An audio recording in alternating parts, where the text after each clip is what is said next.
ఫలమైన నా జ్యేష్ఠపుత్రుని నీకిచ్చిన చాలునా.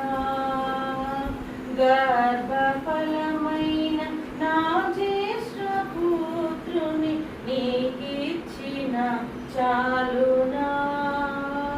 నీవు చేసిన ఉపకారములకు నేనేమి చెల్లింతును.